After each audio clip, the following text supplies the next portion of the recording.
plenum of the 19th CPC. Regardons aujourd'hui la 5e session plénière du 19e comité central du PCC, son ordre du jour et son impact. Les étrangers se demandent ce que pense la Chine, où elle va.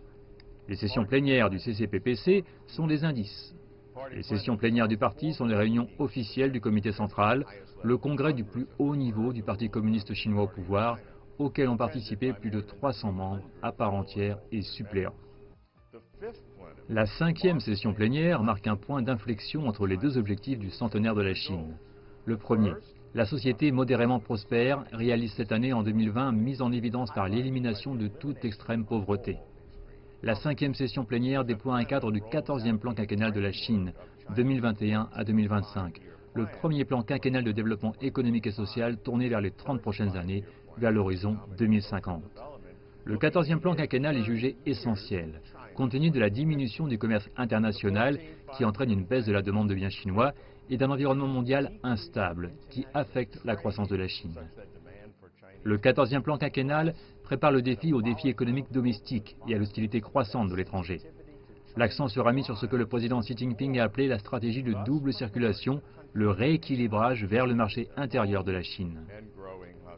Selon les termes officiels, il s'agit de faciliter une meilleure connectivité entre les marchés intérieurs et étrangers pour une croissance plus résiliente et durable.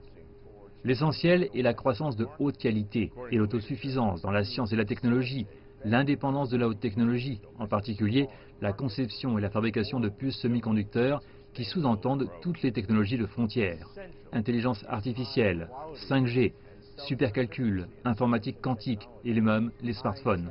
Les autres technologies comprennent les énergies renouvelables, la science des matériaux, les nouveaux véhicules énergétiques, la biotechnologie et les sciences spatiales. La session plénière présentera également une stratégie économique à moyen terme, appelée Vision 2035, la marque correspondant à la moitié du chemin vers la Chine 2050. La Chine a l'intention de devenir une nation socialiste entièrement modernisée et une grande puissance dans le monde, en particulier dans les sciences et technologies et dans la défense. Cela met en œuvre ce que le président Xi a déclaré lors du 19e comité central du PCC fin 2017. La Chine réalisera pour l'essentiel la modernisation socialiste d'ici 2035. Une récente annonce du bureau politique disait « Nous devons rechercher un développement de meilleure qualité, de plus grande efficacité, de plus grande équité, de plus grande durabilité et d'une sécurité plus élevée. Nous devons rechercher une synthèse de l'échelle, de la vitesse, de la qualité, de l'efficacité et de la sécurité. » Il y a des mises en garde. La course de la Chine à l'autosuffisance en matière de puces semi-conducteurs, qui fournit un financement considérable, peut attirer des entreprises non expertes qui risquent de connaître des échecs et des déchets.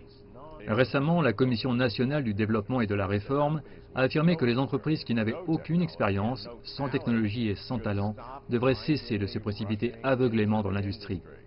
Faire progresser la science et la technologie devrait être un bien mondial dont toute l'humanité bénéficie, quel que soit le pays d'origine.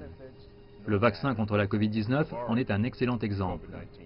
Le défi pour la Chine, en présentant son 14e plan quinquennal, fondé sur la science et la technologie, est de montrer à la communauté internationale pourquoi elle doit soutenir son succès et non s'y opposer.